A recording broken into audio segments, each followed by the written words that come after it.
I'd like to read to you today from a very small book. This is The Tale of Jemima Puddleduck by Beatrix Potter.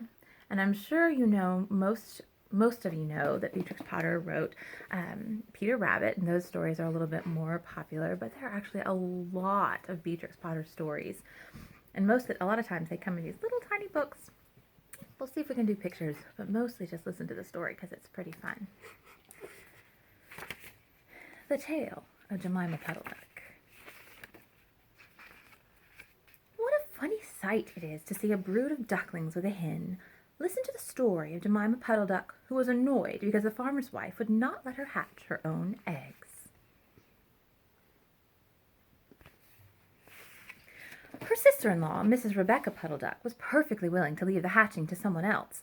I have not the patience to sit on a nest for 28 days, and no more have you, Jemima. You would let them go cold, you know you would. I wish to hatch my own eggs. I will hatch them all by myself, quacked Jemima Puddleduck.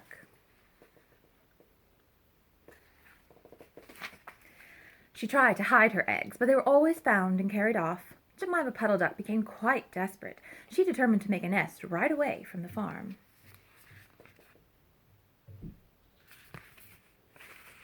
She set off on a fine spring afternoon along the cart road that leads over the hill. She was wearing a shawl and a poke bonnet. How funny to see a duck in a bonnet and a shawl. When she reached the top of the hill, she saw a wood in the distance. She thought that it looked like a safe, quiet spot. She goes. Jemima Puddleduck was not much in the habit of flying. She ran downhill a few yards, flapping her shawl, and then she jumped off into the air. She flew beautifully when she had got a good start. She skimmed along over the treetops until she saw an open place in the middle of the wood where the trees and brushwood had been cleared. Jemima alighted rather heavily and began to waddle about in search of a convenient dry nesting place. She rather fancied a tree stump amongst some tall foxgloves. But, seated upon the stump, she was startled to find an elegantly dressed gentleman reading a newspaper. He had black prick ears and sandy-colored whiskers. "Quack," said Jemima Puddleduck, with her head and her bonnet on one side. "Quack."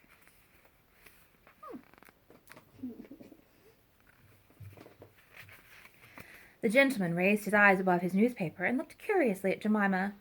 "Madam, have you lost your way?" said he. He had a long bushy tail, which he was sitting upon, as the stump was somewhat damp. Jemima thought him mighty civil and handsome. She explained that she had not lost her way, but that she was trying to find a convenient dry nesting place. "Oh, is that so, indeed?" said the gentleman with sandy whiskers, looking curiously at Jemima. He folded up the newspaper and put it in his coat-tail pocket.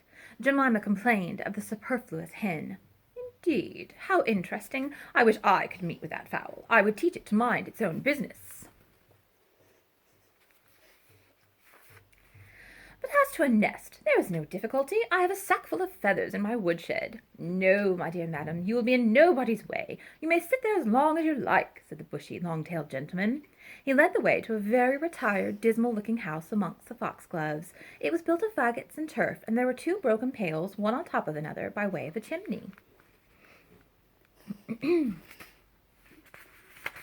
"This is my summer residence. You would not find my winter house so convenient," said the hospitable gentleman. There was a tumble-down shed at the back of the house, made of old soap-boxes. The gentleman opened the door and showed Jemima in. Uh-oh. He looks like he's up to no good. What do you think? The shed was almost quite full of feathers. It was almost suffocating, but it was comfortable and very soft. Jemima Puddleduck was rather surprised to find such a vast quantity of feathers, but it was very comfortable, and she made a nest without any trouble at all.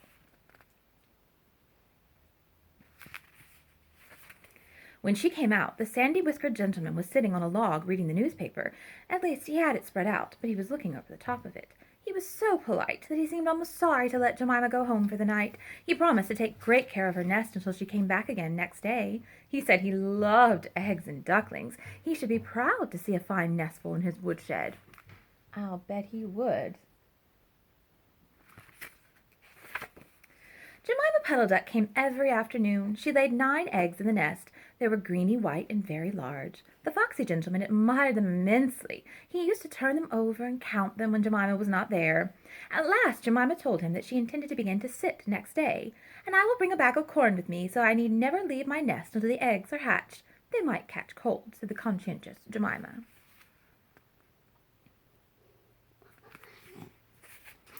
"Madam, I beg you not to trouble yourself with a bag. I will provide oats. But before you commence your tedious sitting, I intend to give you a treat. Let us have a dinner party all to ourselves. May I ask you to bring up some herbs from the farm garden to make a savory omelet? Sage and thyme and mint and 2 onions and some parsley. I will provide lard for the stuff." "Lard for the omelet," said the hospitable gentleman with sandy whiskers. Jemima Puddleduck was a simpleton. Not even the mention of sage and onions made her suspicious. She went round the farm gardens, nibbling off snippets of all the different sorts of herbs that are used for stuffing roast duck. Oh, Jemima. And she waddled into the kitchen and got 2 onions out of a basket. The collie dog met her coming out. "What are you doing with those onions? Where do you go every afternoon by yourself, Jemima Puddleduck?" Jemima was rather in awe of the collie. She told him the whole story. The collie listened, with his wise head on one side. He grinned when she described the polite gentleman with sandy whiskers. He asked several questions about the wood and about the exact position of the house and shed. Then he went out and trotted down the village. He went to look for 2 foxhound puppies who were out at walk with the butcher.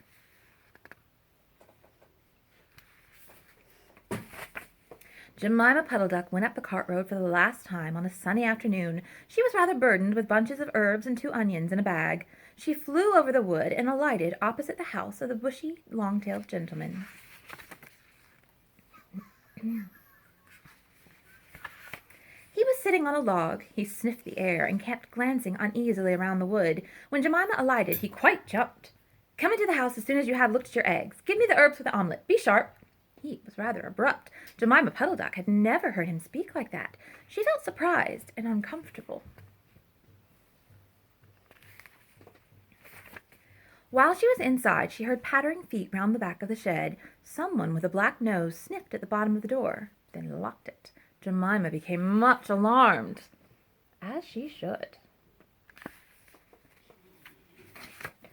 A moment afterwards there were the most awful noises, barking, baying, growls and howls, squealing and groans, and nothing more was ever seen of that foxy whiskered gentleman.